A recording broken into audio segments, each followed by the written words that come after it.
Call to order the Traffic Safety Bikeways Pedestrian Committee for July 15th, 2021. First order is approval of minutes from the June meeting. Does anyone have any comments about them before we have a motion to approve them? I move we accept the minutes of June 2021. Second. We have a motion and a second. All in favor of approving the minutes as written, say aye. Aye. I will abstain since I wasn't at the June meeting. Okay. Likewise, me too. I usually get you even if you didn't. Okay. Yeah, we know your way ahead of us. Okay, the next item is the appearance of interested citizens, and this is a time for people to speak on something that is not on the agenda. So please state your name. Check. There we go. Martin Dorfler, 4615 Shoreline Drive North. And I don't have anything that you haven't heard, I hope, a million times before, but what do we do about the red light runners? And why don't we have red light cameras? I can't imagine that they couldn't pay for themselves. It just seems like there's a target-rich environment out there. I mean, as of today, two yesterday, and I mean blatant, obvious, just zoom through the light, no sweat, you know. So that's my thing, and I wonder if there's a noise ordinance anymore. It doesn't seem to be enforced at all. Nobody says anything about loud pipes. Never hear anything about it, but they're really out of whack. I mean, we become really a rude, arrogant society, and I think that's part of that problem. So that's my thing. So I'll leave it to our KPD if he could talk about the red light cameras. I can try. I don't know, is this microphone on? Yes. If the light's on, the red light. Okay. Okay. I'm Officer Martin Powell with Kaiser Police Traffic Safety Unit. As far as red lights, I know Sergeant Leday, he's absent today. He has a lot of education and information on the red light cameras. There's a couple issues that A, it has to be sent through City Council, and B, there's some issues with what we were trained as radar and LiDAR. You have to have a tracking history, and meaning I have to visually see the vehicle and estimated speed and confirm it by the radar. And a red light camera typically will have speed along with that. And as far as the rest of the actual red light cameras, that is probably beyond what we would suggest. It would be up to the city council and city to establish. Don't they work elsewhere? They do work in Salem. I know in Salem, they've also attached speed cameras with those. And everybody knows that even if you're approaching a yellow light camera, a yellow light, most people will speed up, and those citations in Salem are, I believe, at 11 miles an hour. So you potentially could get both citations inadvertently. You mean 11 miles above the posted Yes. speed limit? Okay. Hirsch? I will express that onto Sergeant Leday as well. Yeah, well, what about the noise ordinance? I mean, caveat, I've got a couple of motorcycles that are both probably a smidge too loud as far as the DB regulations are concerned, but are they not enforced anymore at all? I mean, I'm as like rumbly Chevy V8s as much as anybody, but Hondas with a fart can drive me crazy, and they're really, really loud. Again with me? Oh. I know on the noise, isn't that Probably not your deal. with community code enforcement? And if it's with code enforcement, they respond by complaints. They don't, well, there's only one person. And how do you do that on a vehicle? Yeah. Okay, well, I complained. Well, I was able to do it on a motorcycle that was in our neighborhood. It wasn't yours, Mark. No. That was extremely loud, and he came around and just happened to be the day that the guy came by. So there is a law, but we just have, I think, lacking of enforcement. But on the speed lights, I know it's the city council would have to approve it because it's a budget issue. But I think Mr. Dorfler has a good point, and at least this committee could endorse the concept. Well, before we talk about that, did you have anything to add about the noise? Yeah, as far as the noise ordinance, specifically, I believe you're probably talking about the Hondas, that kind, rather than motorcycles. Obviously, Harleys have their own rumble, but we get complaints all the time on the Honda vehicles that they've made intentionally loud. Yeah. The issue there is, we have to be able to find them, okay? Just in a complaint. Yeah. Or even, if you even get the license plate, it doesn't work for us to go to their house while they're parked. We have to actually find them and hear it in person and have the device to test it. So it's problematic. We have and do enforce it. It's just problematic to catch them in the act while they're, because most of the time when they see a police car present, they're not on the throttle to make that noise. Yeah. I got you. Okay, thanks. So does anyone have any thoughts about an endorsement for a red light camera? Or cameras? Michael, I definitely agree with his comments. In fact, when I interviewed to get on this committee, that was the one thing that I talked about. You know, you just see it every day if you're out there. And like you said, a lot of them are really blatant. I mean, it isn't just sneaking through. It's clearly, it's been read and they go through. Right, I've seen them at the end of a line of cars, and that last car or two is just trying to make that light, and it's blatant. Mary Ann and I were witnesses to a stale red hit 2 weeks ago, and we're witnesses for the insurance companies, I guess, and it was very stale red, and they went right through and hit the young man. Do you happen to know what those things cost? Have you ever seen a price or anything? I do not know what the installation costs or even the maintenance and upkeep would be. I actually kind of do know. We actually have them as a vendor at our annual conference, and they're probably between $15,000 and $30,000 per. That's just the camera. You mentioned the fact that someone, I think it was Hillsborough, had a van that they drove around and parked near their cameras. Beaverton, Hillsborough, something like that. Because I have a friend that was hired just to watch people run red lights for 6 months, so. It becomes the light is not the most expensive part of the system. And when the light works, well, first you can't dedicate correct me if I'm wrong, I don't believe you can collect money from people running red lights to help pay for the red light camera. I think the money has to go back to the general fund. That's one. And two is if it works, you don't collect any money at all.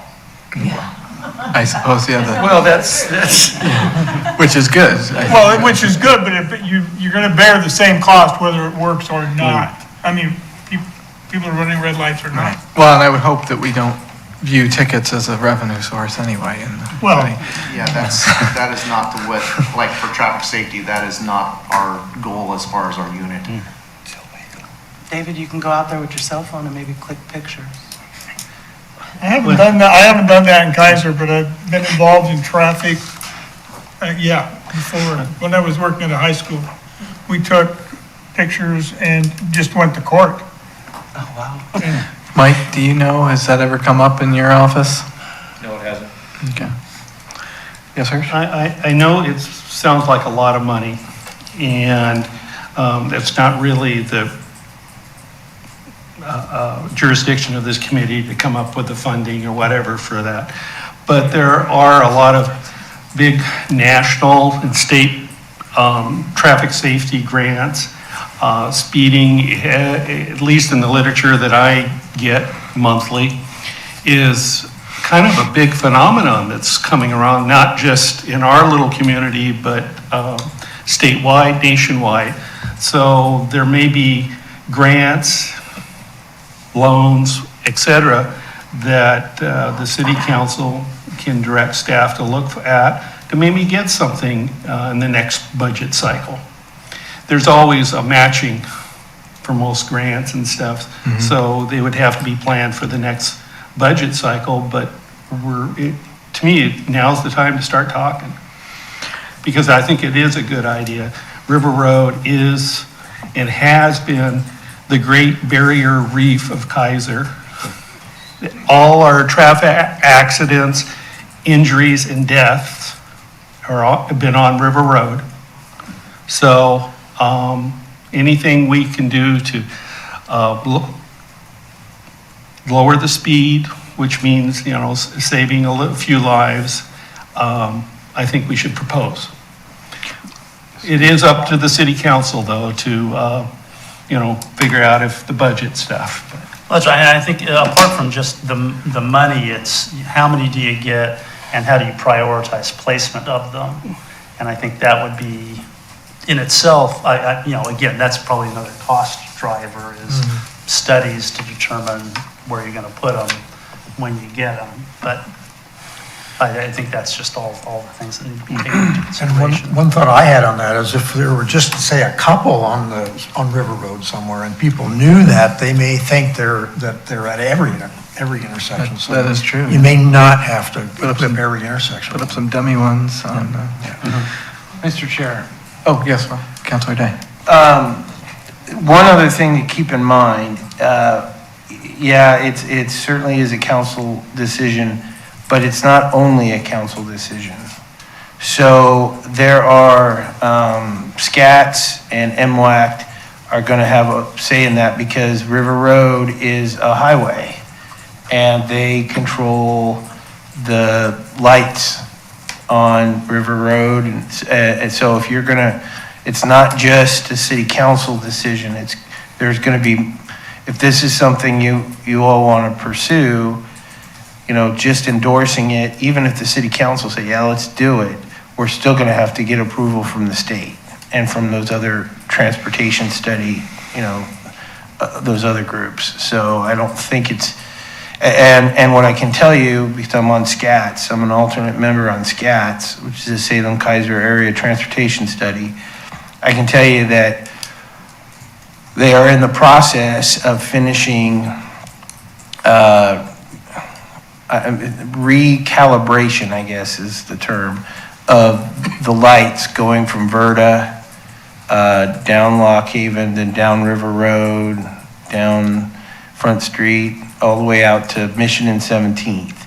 So if we start saying to them, hey, we want to do something fun with your traffic lights, they may not be real happy with us. So just keep that in mind too.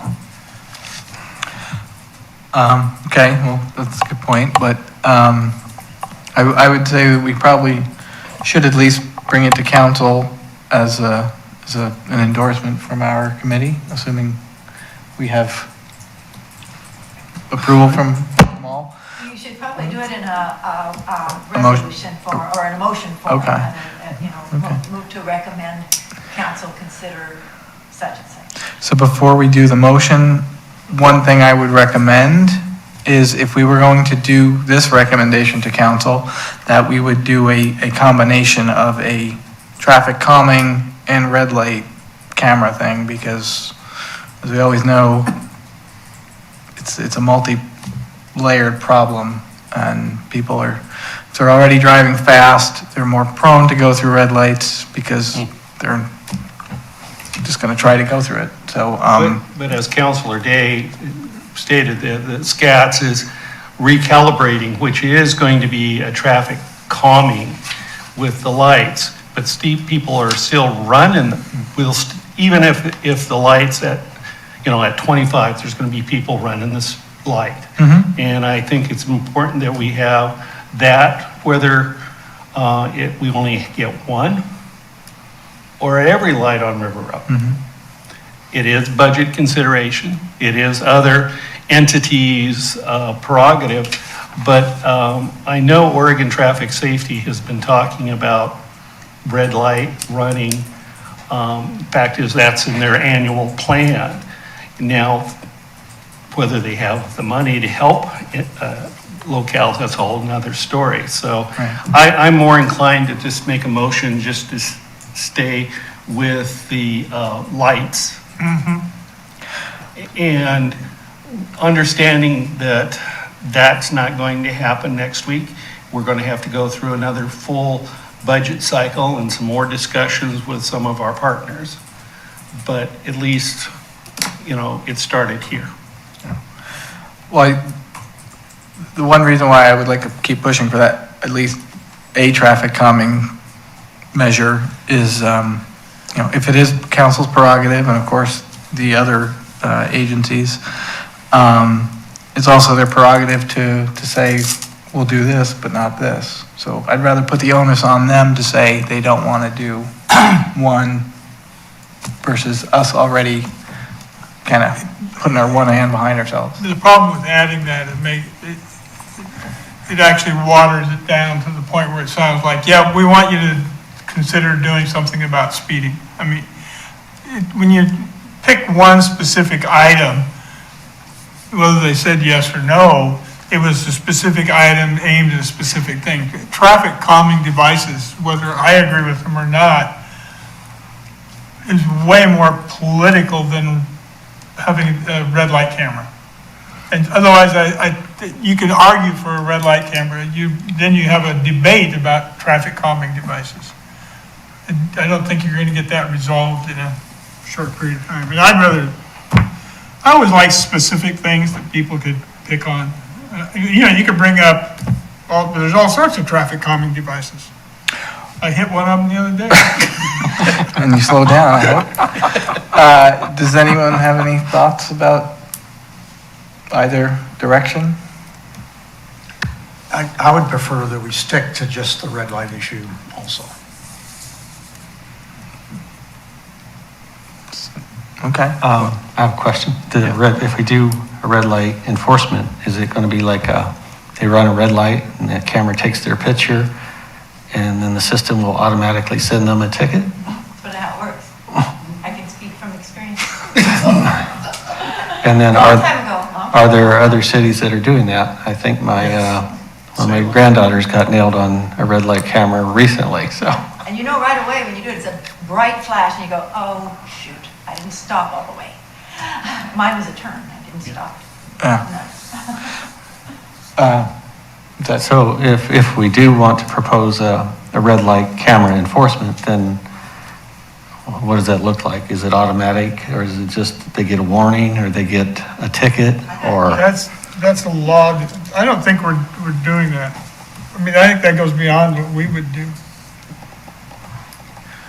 I mean, Or just let them know? Officer, if you stop me for speeding, do we get to discuss the fine and whether you're going to actually give me a ticket or you're just going to, you could just give me the ticket. Absolutely. Yeah. I mean, we could, but it comes down to officer discretion when we make some, that yeah, personal person contact. And I would agree with, over here, this statement is, in red light cameras, is usually if you run it, you get the ticket. I don't know if they give warnings. There is an officer that has to view the camera and verify that the violation occurred. So there's going to be some overhead there as well. But there's a couple problems there is it reads the license plate and it would issue a ticket to the owner of the vehicle. Car, yeah. Well, DMV has been shut down for almost a year, so we're running up with the issue of a lot of drivers are not the current registered owner. Yeah. Well, we're just to me, we're just starting the ball rolling. This isn't, hopefully DMV can catch up in 2 years, because it's going to be about 2 years before we can get to the budget cycle, so. Mr. Chair, if I may make a recommendation, first of all, this is something that's not on the agenda, so there's a potential problem there, you guys. If you're going to actually have a vote on something, that's a problem. Also, I suspect that the first question that before it even gets to the mayor or anyone else on city council, but certainly the city manager and probably the city attorney are gonna say is, A, they took a vote on something and that wasn't in the agenda. That's a problematic. Number two, did they take any public testimony on this other than Mr. Dorfler? Right. So We've heard many of, what's that? in the past year, Yeah, we've had at least. Well, but once have you a had quarter. it, my point is, hold on, let me finish, is have you had public testimony on this specific issue? Not on the specific issue on the Yeah. agenda, no. So my suggestion before you take it to council is that you put it on the agenda for the next meeting and you take public testimony on it. This is exactly what you guys should be doing, in my opinion. 100% what you guys should be doing. Because, so I hear everything you guys are saying. The one thing you haven't talked about is bikes. This is a safety issue for bikes too, right? So I think that's important. I can't believe Hirsch didn't mention bikes. What's going on? Bikes run stops lights too.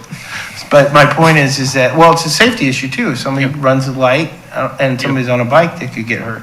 So I just think that, again, I think this is 100% what you guys should be doing and considering. But I think that the smart way of doing it is to get some public testimony. Yeah, well, certainly the legal way, so. I have a point of order. If we make a motion and it's, well, how's that go? If we make a motion I'm trying to remember the procedure. Do we make the motion now or do we make it when we bring it up the second time after other people were? I can't remember which. I don't mean we're voting to send something on, we're just voting to get it on the. Oh, I know what you're talking about. Okay, so you can move to suspend the rules. If it's not on the agenda and you want to address it, you can make a motion to suspend the rules in order to discuss it. And then you can, if that passes, then you can make your motion to recommend it to council. Oh, I really didn't want to do it. I wanted to put it off till next month. Yeah, I wasn't sure whether we should make a motion now or wait. How do we make sure that it's on the agenda? The chair can just tell me to put it on the I think agenda. this is a great issue for you guys. I really do. I think this is fantastic. Because the first, when it was brought up, the first thing I thought is, okay, where would we put these, right? I bet you everybody wants one on there. No. You know, so, I mean, I think this is 100% what you guys should be doing. Okay, well, Well, in my opinion, we have time because we have to go through the budget cycle. It's best to be able to, Councilor Rouse is correct on this. The more ammunition, i.e. public input we have, the better our recommendation always is. That's just, no matter what committee or whatever. But it started here. Thank you, Mr. Dorfler. So you want it on the agenda for next month? yes, please. And can we get either Public Works or KPD to provide some either examples or fund or cost? Does anybody know, Estimates? does anybody know of any cities in Oregon? Salem's using it, you mentioned. Any others? Hillsborough? Well, I thought it was Hillsborough, but I'd have to. Hillsborough, I don't know specifically, but I know Salem has it, and I was just down in Medford last week, I saw those signs down there. Okay. There are probably multiples and several cities that would do it. So we can do some homework also. There may also be a requirement as far as population size also. And Mr. Chair, I'll make sure, I'll reach out to the interim city manager and Tracy as well, when she gets back, and others. Stuck with me, Ross. Okay, well, we'll work with that, make sure that we get this, once you get the agenda item, like what you're gonna consider, we'll make sure we get that out to the public, so, Good, thank you. yeah. Thank you. Okay, we have any other people to topics? Carolyn Holman, I live on Sunset, 610, and I would certainly like to endorse bringing this up to at the next meeting, and then city council, I myself was hit at Sunset and River Road by a kid who was listening to his tunes on a Friday night, came blasting through a red light. I was stopped at Sunset, and my husband and I never immediately pull out of that light because so many run it. So I had waited. There was traffic in the lane closest, nobody in the lane next to that. This guy was going so fast, I was almost in the middle of the intersection before I even saw him. He clipped the front of our car, thank God, or I wouldn't be here right now. And he did stop. He pulled into Bimart, and we had a witness, so it didn't cost us anything except terror for quite a while. So it's not at all a fun thing to happen to on a Friday night, and it's incredibly damaging. I mean, his insurance company, I forget how much, he barely clipped the front. You can see the license plate is scraped off, and then he clipped the right headlight. But it still cost, I don't know, $8,000 or something. I mean, it's crazy.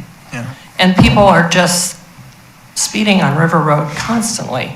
Yeah. You see it every day. They speed down Sunset. It's a straight line from Rivercrest out to River Road. We hear the same cars Martin was talking about. Guy a couple of doors down has a motorcycle and a lot of friends who also ride motorcycles. So Sundays we get a real chorus of motorcycles.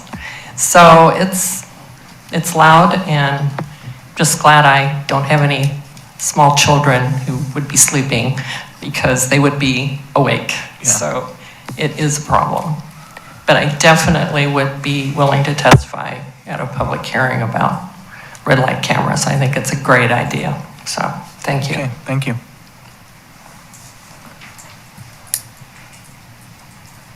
Anyone else? Carol? We came in mass. Yes. I had no idea Martin was going to bring up the red light camera thing, so I live at Shoreline with him. So as you know, I'm president of the West Kaiser Neighborhood Association. We brought traffic issues several years ago to committees, and unfortunately, it didn't go anywhere. And I'm ready to pursue that again. The red light thing, totally, absolutely endorse it.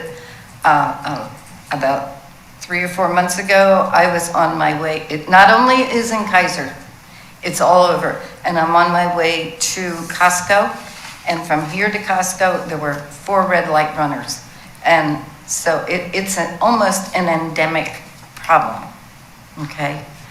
The other issue that really is bothersome is the noise. And it is, I don't know what kind of exhausts are on these automobiles, but they are, it impacts your quality of life. And I don't think that those people should be impacting the quality of life of other people. And I don't know if those exhausts are regulated in some way, or if these people purchase them online and then they're put onto the automobile. I don't know how that happens. I thought there was a decibel range that exhausts had to fall within, but then again, I don't know that. If that is true, that's probably something that we as citizens need to look into, and as neighborhood associations. And I know it happens in Mike's neighborhood because Patty Tischer has talked to me about it. It happens in Ken Gearloff's neighborhood. He's talked to me about it. So it's just an endemic thing that's happening. And I applaud you for pursuing the red light issue also. Thank you. So thank you. Officer, is there a state regulation on decibel levels? And selling these things that make that sound? There is an ordinance, or not an ordinance, but an ORS for unreasonable noise, and also within the city ordinance for that as well, for vehicle noise. I could not tell you off the top of my head what those numbers are, but I believe there is one, and there, like I said, it's problematic violations we have to witness. We can't just be told about it. How about for the sale of these additional? There are a lot of things you can buy aftermarket that are not legal, including the license plate covers. I mean, those are not legal in Oregon, but anybody can purchase it at any auto parts store. Okay. All right. I must be older because he used a nail on a glass back muffler. I mean, of course, that was back in the 50s, but you know. Thank you. Thank you. Remember that? And- Yeah. I never did.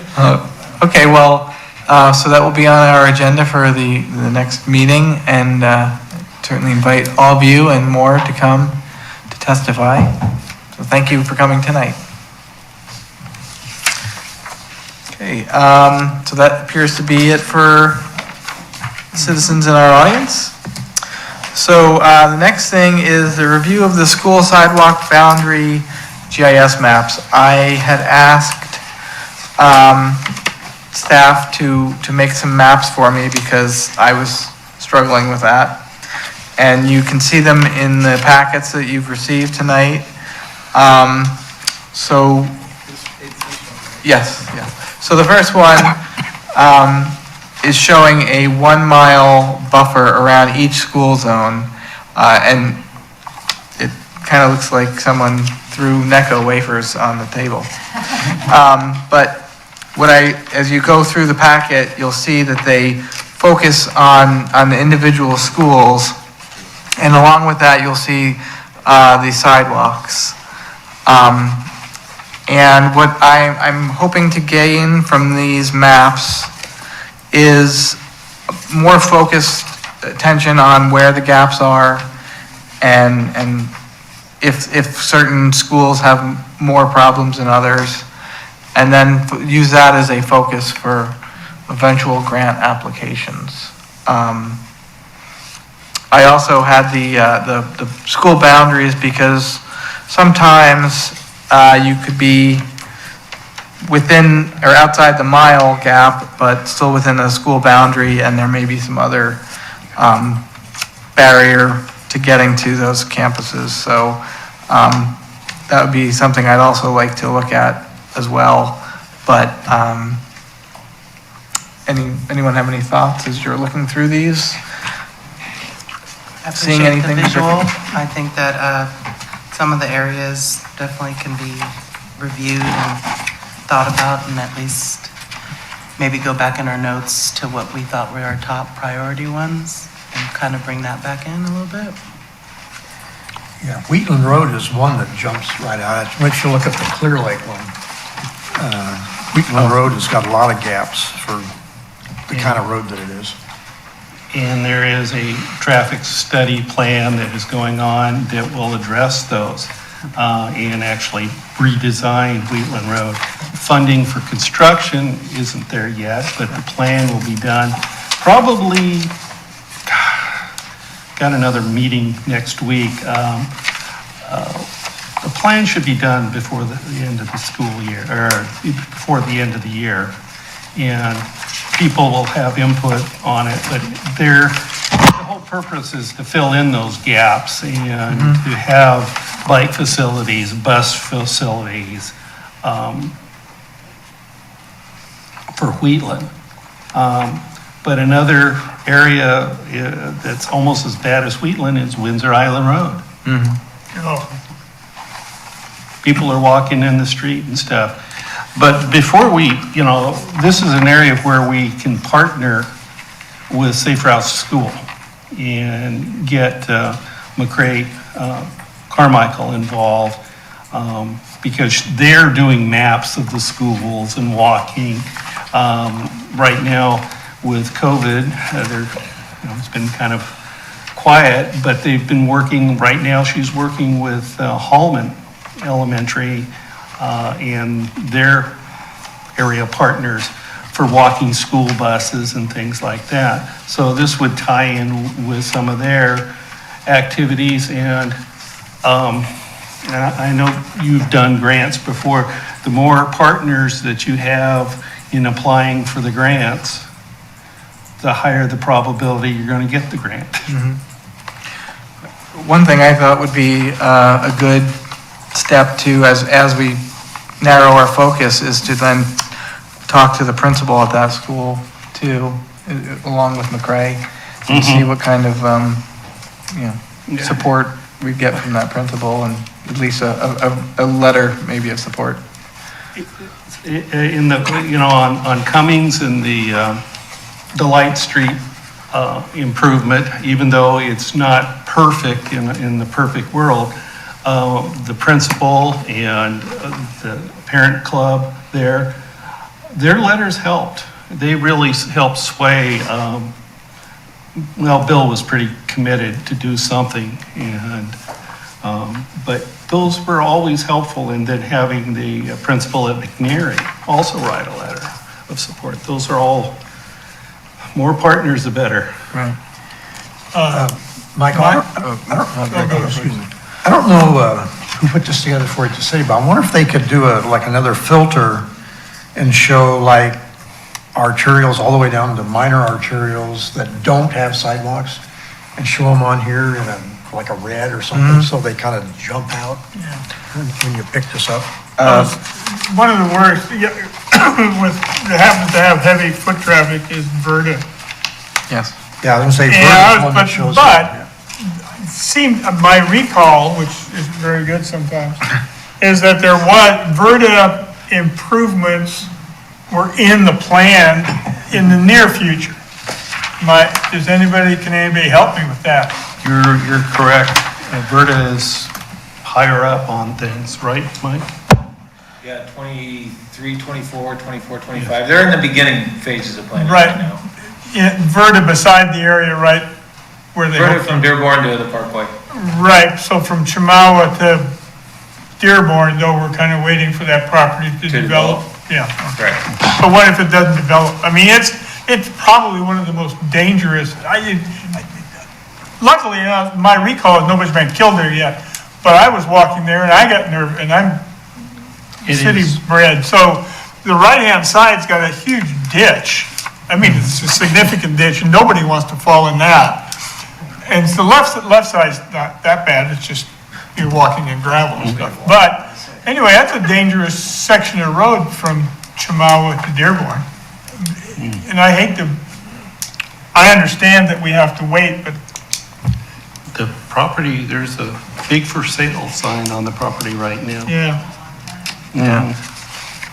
It's almost like some of the older, more historic roads, that go way back, are the ones that don't have sidewalks on. Sections of Chemawa, Verda.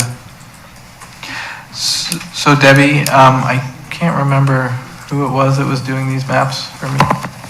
Or Mike, Sue is doing them, but as you mentioned, Rick, wanting the minor arterials, basically that's all the gray. So you want that gray to come out in red and just pop out to see better? Would that, I mean, because we do much more and it just muddies that up, because Sue, our GIS tech, can do all sorts of things, but the more you add, the more busy and the more confusing it gets. So maybe we'll try it in red and then we can bring it back. And what I mean is all the gray you see in there. I would suggest orange. Or orange. Okay, how about green? Please. Green, please. Hirsch, is Windsor Island Road part of the Willamette Valley Scenic Bike? Yes, it is.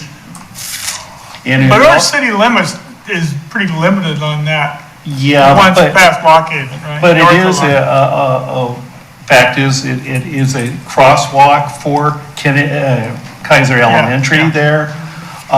People are walking in the dirt. I have to give some history on Verda. When they were building the schools, Verda had no shoulders whatsoever, and it was dirt. And the city, bless their hearts, took the money from the bridge that was being planned and used that money to widen and put at least that multi-use strip on the west side all the way to the schools. So it took another, 5, 6 years or maybe longer to do the bridge, but it was worse. I know that, I was looking at that, I was driving over there yesterday, and it also reminded me that when we built the the city, whoever built it, the Croc Center, one of the issues was, how do you get to the Croc Center if you live in Kaiser? Because it was meant to serve also the kids and people from Kaiser, and the only way you can get there is either crossing at Verda or Cherry. It's still not simple, because then you gotta go out to Portland Road to get, but anyway, when people talk about the importance of improving that, those two streets, Verda and Cherry, are critical to whatever you want to call it, entertainment, health, activities, the Croc Center. And I've always thought more was expected when they were constructing that there would be more effort for improving access, and it hasn't happened. The company I used to work for a long time ago, before I retired, did a study for an overcrossing there, and I don't know what ever became of that. Yeah. Well, I Over remember we the discussed Parkway. a bike pedestrian overpass. They discussed a path that paralleled the train tracks, went right to the Croc, so you could cross at Verda or Cherry, then you could beeline right to the Croc Center, since there's nothing there. Well, so I recommend that we have some of us get together and look at these maps to narrow our focus. I don't think we don't have to wait for orange or green lines. We can start before that. Do we have a goal that we pick, like, let's find 3 that we recommend, a high priority? Well, not necessarily the whole school area, but a sub-area around 3 different schools, rather than, I mean, all the schools have some area that's a mess. No, David, we did that about a year ago. Us here on the committee. Did we end up picking schools? I did not. Verda definitely was my number 1, and then in my community, I went and picked out a couple different ones as well, too. And I picked out Windsor. Yeah, we never prioritized it, though, that I know of. well, so I would say we take a look at that, take a look at these. The one reason why I don't want to limit it to 3 while we're doing it as a subgroup is I'd rather have the subgroup come out with something broader, and then we could be here to hammer out what the top 3 would be. Of our neighborhood associations, are we represented in each one of them yet? Or, okay. Unfortunately, there's only 3 neighborhood associations, and they do a good job, but they only represent certain locales. Right. Where I live, there is none. Okay. In a couple other places, Central isn't, Northgate does area. Northview Terrace doesn't have one. Yeah, we have Gubser, West Kaiser, and Southeast. I've been attending the Senka one. I missed it this week, but I did do this month, but last month I did go. I'll continue to keep going and hopefully get some information from them to tell us where they find areas as well. Because again, that's more backing. They're on for the summer, Jamie. They won't start again until September. Oh, okay. Pretty sure that SECNA is off now too. They had one more meeting than the other 2 did, but I think SECNA is not Okay. meeting. I'll just reach out to Colleen. Okay. Okay. Well, thank you. Sounds like we have some homework to do for the summer reading. I'll take a look at it. Okay. Number 5 is a possible bike rodeo at Kaiser Fest. Now, it says no carnival this year, but I heard, Well, remember last meeting, I said there was no carnival, and Dan Kohler said there was, but at the last council meeting, I believe, they said that there is no carnival. So I thought maybe we should bring it up again, because that might be something that you could do for the kids. So it's my idea to put that on there. okay, well, thank you. Hirsch, as someone who's, Logistic-wise, it'd be too hard to pull together this fast. When is it? Well, the it's first the of August 4th Yeah. and 5th. Logistically, it's just too hard to pull together. Just had a Safe Routes to School meeting Tuesday with McCray, and we're thinking more September-ish. However, I have another proposal to the committee that the Monster Cookie is August 29th, starting at Kaiser Rapids Park. Oh, yeah. The ride itself, the metric century, will be starting about 8 o'clock and heading towards Shampooey Park with a rest stop at Brian Zielinski's farm. And then we also have a 31-mile ride just to the rest stop and back. But beginning at 10 o'clock is a mini cookie, a 6.1 ride. And Safe Routes to School is going to have a booth and wants to participate. We're going to get, it's a family ride. And we're riding around the park to Wallace House and back. Our cookie vendor is making mini monster cookies for the kids and the parents. And I think this is an opportunity for this group to maybe have a booth there. I know David in the past was at the Monster Cookie, I don't know, 2019. That seems years and years and years ago. But we do have a supply of helmets. And we could, take 20, 30 helmets. And I'm going to be busy as a coordinator, but we have that whole north section of Kaiser Rapids Park, from the Big Toy to Chamawa to Wallace, to Walsh Way. And the groups that are going to be there already are Salem Kaiser Transit, Safe Routes to School, Oregon State University Extension with their orange blender bike, possibly Salem Kaiser Schools Transportation, the bus buddies. So I thought that might be, I'd love to do a bike rodeo. I got all the equipment, but to throw it together really in less than 2 weeks and get the word out might be very difficult. How about a booth though for? Yeah, that would be easy. We're in the planning right now. We have the helmets. I know David has done it before. Right now, it looks, our projected numbers, the Monster Cookie generally brings in 1,000 to 2,000 cyclists. With the change, not starting at the Capitol building, starting later than April, our projection is 500, and it looks like we're on track. Right now, as far as pre-registration, we have approximately 300 for the big ride and about 20 for the mini.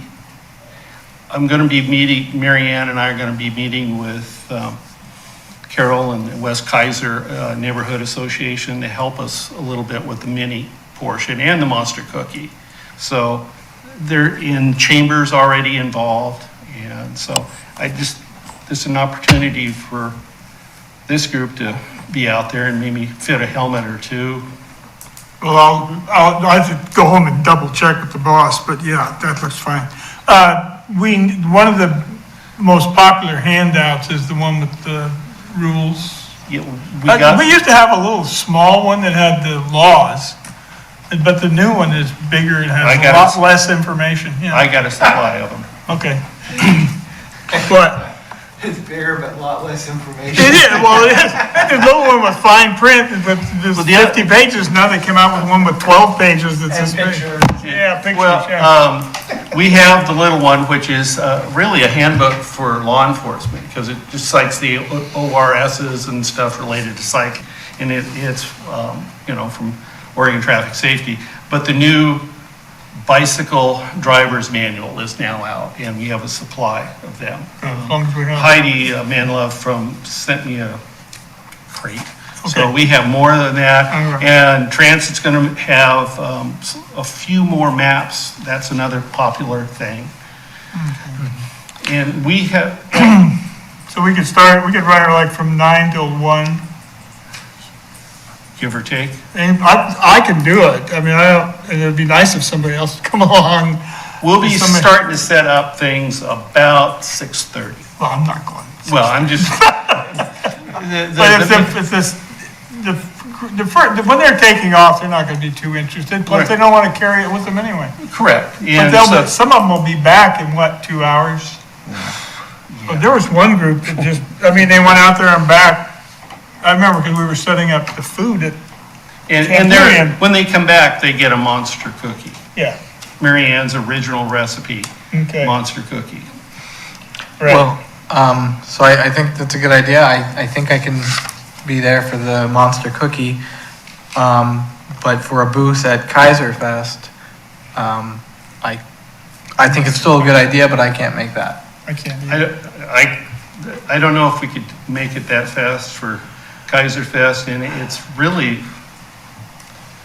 So I'm not thinking the rodeo, just a helmet thing. yeah. That- And with all our safety information, and because we are gonna have families there beginning, Mary Ann's leading the ride. She's talking about, he's talking about, you guys not talking about the same thing? I'm talking monster cookie. What are you talking I'm not about? sure we can pull off Yeah. because we'd have to go talk with the chamber and all that, and they're Yeah. still, Hey, that's too, I'm not in town, so it doesn't make Yeah. any difference. and for me, till monster cookie time, I can't really put much more effort in. All right. This year, it's, the president of the club just said, you know, this is a whole new ride this year. All the changes and working with governmental entities that have been reluctant to help us, other than the city of Kaiser, bless you. And it's been a lot harder, but everything's come together. Well, yeah, I think maybe we could reach out to the chamber now or soon for next year, so, because have we done booths before at the Well, Kaiser what Fest? we actually have done is, we were in the parade, handing out safety information. Yeah, I remember that. Yeah, way back when. Now, I think there's a fee, but, you know, I think 1 year, I think somebody waived the fee, or somebody they else waived paid the fee for or it. somebody paid it for us. Yeah. I don't know. But it'd be, you know, I rode my Schwinn Orange Crate, you know, Stingray, and I always wanted one of those bikes so bad till after the ride, the parade, I hurt so bad. So we can do, is anybody, okay, Hirsch is busy, I'll plan on being there. And I'll tell you what I'll show up with, and what I need is some people. I'll have whatever paperwork we can give out, say 50 helmets, different, a variety of sizes, we won't get rid of all of them. Yeah. And a pop-up tent, do I have that, or is it in the warehouse? It must be in the warehouse. Okay. If not. Bring your own shirt and Is water. this for the Kaiser Fest? For the, no, for the book. For the Monster cookie. Yeah. And my house is real close, so, you know, we have some resources. Yeah. As far, and I'll bring all the literature that Get it to me, okay. I'll take Heidi care of it. gave. And we'll have another meeting before that, so we Yes. can hammer out. So it's it'll be a booth at the mini cookie Yes, instead of a rodeo. Yeah. right. Okay. But we want to do a rodeo, but I'd like to work a little more with McCray and actually get something at one of the schools or locale, and especially when she can advertise it, because she has more venues. And I know Officer Sergeant Leday wanted to be a partner in that with traffic. Okay. Once we do a rodeo. And I've already talked with him that there'll be officers involved at the Monster Cookie, not only for traffic, but maybe some cadets meandering around for the mini. And you didn't care about the weather. All right, well, thank you. So we'll move on to project reports. Stephen, you have? Nothing new to report. I think that one thing, looking at these maps, we probably want to share these with the neighborhood associations, the school maps, and the sidewalk inventories. So, I don't know, Deb, can you send these maps to the neighborhood associations? I can send it to their chairs. Yeah, very good. Okay, and they can reach out to us Yes. with input. Okay, next would be, you're all I'm done. Hirsch, anything? Well, I haven't done anything on the bike-friendly thing. Okay. We have till August 1st. Mike, Steve, are you available? It shouldn't be that hard to do, you know, we could sit down. Yeah, I think so. What's your phone number, so? Why don't you do that Yeah. Sorry, thank you. Okay, well, you guys will hammer that one out. Yeah, we'll hammer that out. And the helmet program, we already have, one of our first big events will be August 29th. All right. So, planning commission report, if I recall, that was It was canceled. canceled, so I didn't need to attend. So committee member input. We'll start down here with you, Jamie. None. Nothing new. Okay. David? Not much. I got the Proctor McKinsey Path bike ride for my kids, the older kids. I got to shuttle them back and forth Got one thing. before they opened it to traffic. I got one thing. Yeah. If you look at your maps on the one that says Kaiser Elementary, that little spot with the, looks like eyeballs and antenna, Yep. that route is called Snail Dude.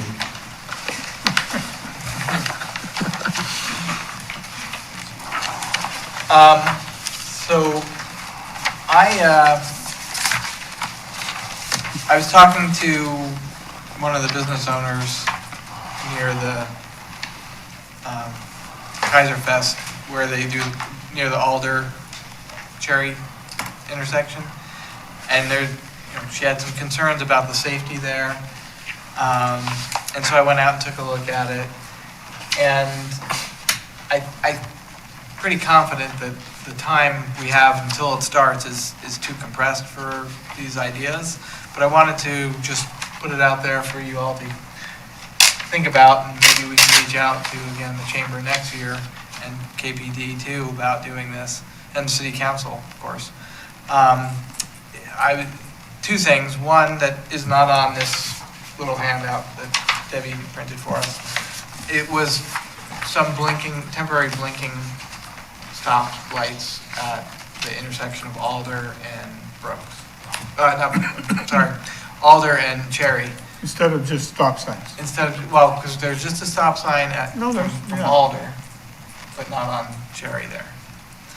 And so when they block off the rest of Cherry, some people can drive through, and there have been some maybe even some actual accidents when people are coming off of Alder thinking that people are just turning from Cherry onto Alder.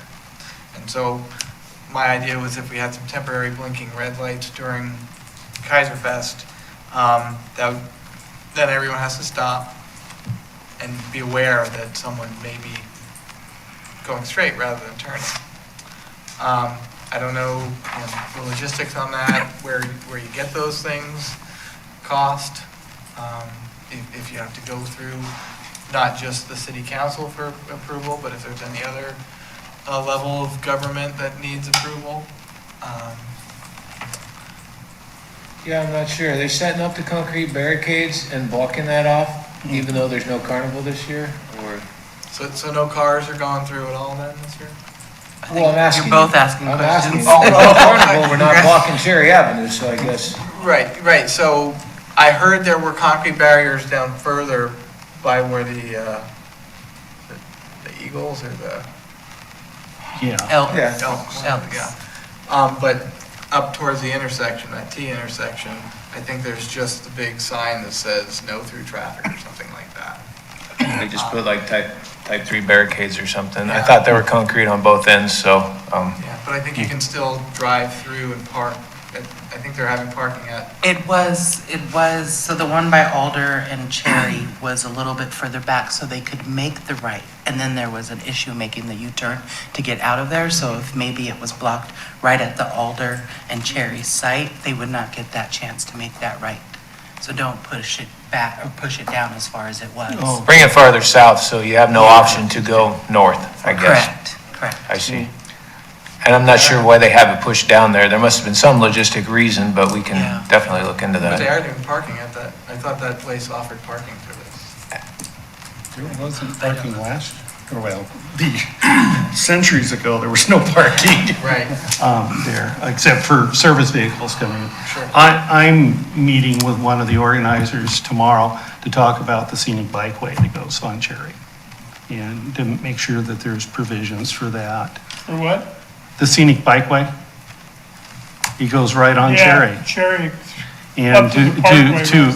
in the past, we've done route signs for detour, so.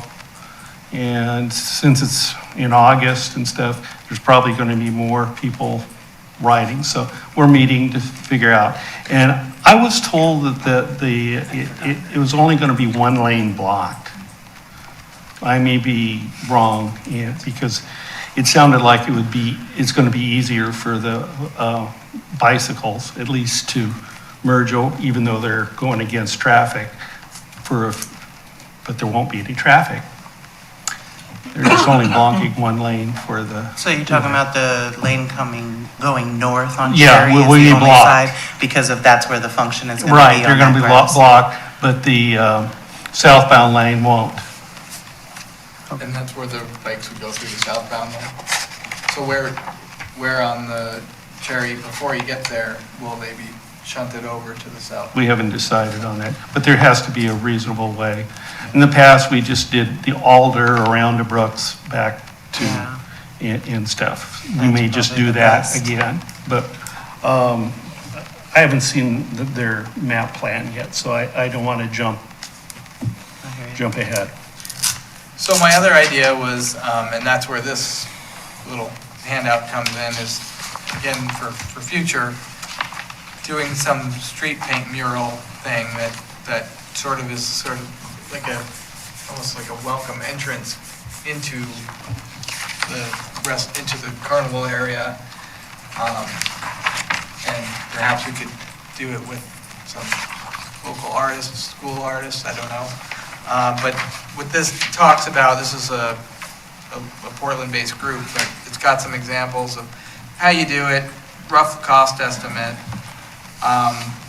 And when I was looking at the approximate area that it would cover, if you tried to do the T at that intersection, I think it was, I remember it was like $600, something like that. The T, what do you mean? So the Alder, Cherry, T That whole intersection. area. Yeah, just that that intersection right there, do some type of street mural there. Cool. So the logistics on it are you have to clean the street a little bit. Obviously, we're not looking for something that's a long-term street mural. It's just for the event and however long it lasts. So So cleaning it wouldn't be so imperative. in the event that we're going to try for next year, when would we want to start talking about this? Well, I guess, Mike, would you know logistics of like, if this takes a couple of days, how about, obviously you have to close the street for a little bit to protect it, but you'd want to do it in a way that doesn't negatively impact traffic. Well, first off, who's going to be doing it? And Well, so that's- you're getting volunteers, and then second, a motion will be made, and then a recommendation to go to council is get approval to do such thing, and that would be made by staff, so Right. there's a couple things. So, I mean, it's a cool idea, I just, if it's not happening this year, it's not Right. something we need to discuss Right. now, but something. Yeah, and this is more of a teaser for people to think about. That I see this as a project for Chamber. And, you know, they're always talking about moving it too. There's been talk, move here, move there. This year was just very difficult and just to get some party atmosphere back, but they're, you know, street painting is always cool. I'd love to do it right on River Road, but that's another story. So, look, I just want, if everything's to go back to normal, if we did this 2 months prior so that we had one that we're really discussing it and bringing it to, it says, if it's not chamber, if we don't go to the chamber, at least maybe then bring it up to the chamber if we're not taking accounts because there's cost involved. I'm thinking And 2 I- months prior to the event happening is when we want to bring this up again and say, hey, Yeah, although, You need more time. Yeah, it's going to be at Okay. least six or more months. Yeah, Spec- they start planning the Kaiser Fest almost right after After, we finish yeah. the one from this year. okay. So, yeah, I would say you should probably shoot for 6 months. And I think partnering with the chamber might be a good idea. yeah, I figured that would have to be. But I wasn't sure if the city public works has, like, we have to go through, get approval from them first to even ask chamber. I would- not so much like you guys rubber stamp it like the council, no, not rubber stamp, but approve it like council, but if it's something that you would even, No, I think you could ask the idea to them and then do some kind of a partnership and then go from there and then present it and get the stamp of approval that, you know, moving forward, so. okay. And that's not keeping us out of it, but I mean, it's just, I think that'd be the right route, is just find someone to, I'll say, partner with Chamber would be the ones to do it. And Okay. Well, should we put this on the agenda for, what, January? Can we do that? Are we allowed to go that far into the future? I'll make a note, yeah. Okay. And at that point, I would, you know, be contacting Corey, the new executive director for the chamber. And because as Debbie indicated, they'll be forming a 2022 planning committee probably early October, if not sooner. What, do you think we should talk to them sooner than January? Let their planning committee, you know, at least form and, you know, they have ideas of other places. And the idea of a street mural might not be at Alder and Cherry, but it might be Blockhaven, or, you know, I don't know. Right. Yeah, okay. Well, We can then, invite Corey to that meeting that we discussed it at. yeah, I'll make a note to do that. okay. Thank you. All right, well, let's move on with committee member input. Stephen, anything? Nothing significant. I do plan to ride the all-new, all-different Monster Cookie this year. Great, So, great. but I haven't registered yet. but Register looking forward now. to that. When you give him your phone number, you can register. Yeah. Rick, anything? No. Hirsch? Back on the Monster Cookie, we do have Monster Cookie cycling jerseys this year for the 45th. And the theme of the Monster Cookie this year is do the 45th at the 45th. On my phone. And since this is the last year that I'm going to be an organizer for the Monster Cookie, because I've done it for the last 10 years, I arbitrarily picked the jersey, the T-shirt color. Guess what color the jersey is? Orange and black. Sales are gonna go down. And $1 per rider will come back to the the safety programs, bike safety programs in Kaiser. So if we have 500 riders, that's $500. Fantastic. And we're hoping to direct it at Safe Routes to Schools for Kennedy and Cummings. Great. Hirsch, I had a question on the mini cookie. Yes, Is it entry per person or per family? per person. Okay. $6 for pre-registration per person. Children under 10 are free, of course. We do have some costs even for the mini, insurance being the biggest one. Okay. But they get cookies. They get cookies. They don't go anywhere around the Kaiser Little League Park, do they, for the ride? No. If I may, No. the committee KPIC, Kaiser Points of Interest, because you brought up the 45th parallel. Okay, Kaiser is also one of the few places in the world where the 123rd longitude line crosses the 45th parallel line. And if you do it backwards, it's 1, 2, 3, 4, 5. So the Kaiser Points of Interest Committee decided to put a marker. The actual location of that is right off of I-5, so we couldn't really put a marker. It was ODOT property, but fairly close is the Kaiser Little League field. So we have, it's not installed yet. We have Public Works building the pole out of wood, and we have signs on them that tell you, like, it says you're standing near the location of the intersection of the 123rd longitude and 45th latitude. And one of the signs says, if you were standing, if you dug down all the way, if you were on the other side of the earth, you'd be standing in China. And then there's another sign that says that that Portland, Maine is below the 45th parallel, and Portland, Oregon is above the 45th parallel. And two other signs that have more information on them. So that's going to be going up if you want to go. It's a good photo op. That was my aunt's house. Is that right? Yes. Cool. Where she sold the property back in 1972, but that was her house, was right there where that was. So, and on May 1st was my 45th wedding anniversary, and we did 45 miles starting at the 45th. Oh, Debbie, whether at the Little League Complex, down the senior field, the big field, the first base dugout sits right on the 45th parallel. Yeah. I was always going to put a sign on it, never quite got around to it.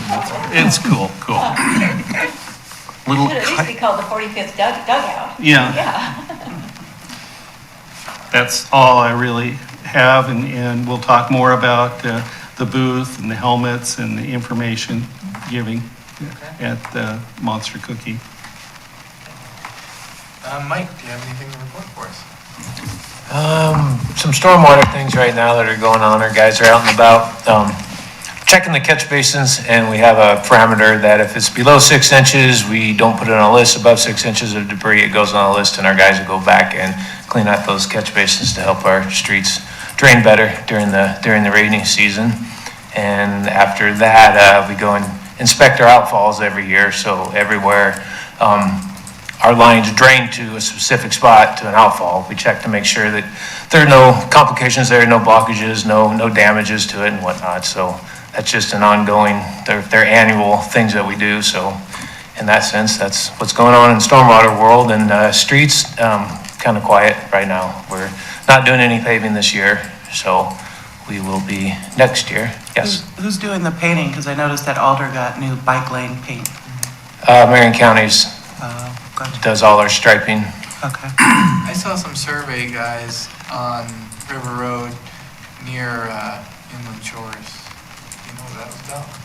Inland Shores is private, so if Well, it it's, was on River Road though. They were on, but just near that. oh, there's near Wayne's house, were they on the west side or Opposite. east side? Yeah, opposite, almost. Closer to that used car 7-Eleven, but that's a little up. I heard a rumor, some apartments or something, there's some building or something possibly going on just north of the car lot right there, so. Okay, maybe. Proposed possibly, so maybe you saw some free surveys going on. Maybe, yeah. So. Okay. Officer. Nothing to report for us. All right, thank you. You're going to be involved in the Monster Cookie. Members of the traffic safety, Yeah. not my person. I'm on vacation, so No, no. unfortunately. I've You're done it going to miss before. out on the cookies. I know, unless you want to bring it to Eastern Oregon. Oh, no. Okay, that's too long of a ride. Counselor Day? Nothing. All right, so the next meeting will be August 19th So reporting to council and would be Rick. And monitoring the planning commission, Steve? No, Rick is doing both. His assignment was last month, but he wasn't here last Oh, month. right. So that's why I have both things. I Oh, thought okay. if he wasn't here, then we'd go back to Stephen, but Stephen did, or he switched, so I try to keep it where everybody only has to go once. Yeah. So kind of keep track. Okay, well then Rick, you Chair. won the prize, you get to do both, it sounds like. Chair. And you don't have to go, you can just, well, you can watch the planning commission on TV, but I think then I will send you a draft of the minutes so you can report what this committee does at the council meeting, okay? Jim? I will not be able to make the August 19th meeting. I will be in Idaho, well, Yellowstone. Yeah. Very nice. Where? Yellowstone. All right, well, I will call this meeting to close. See you later, Carol. Bye.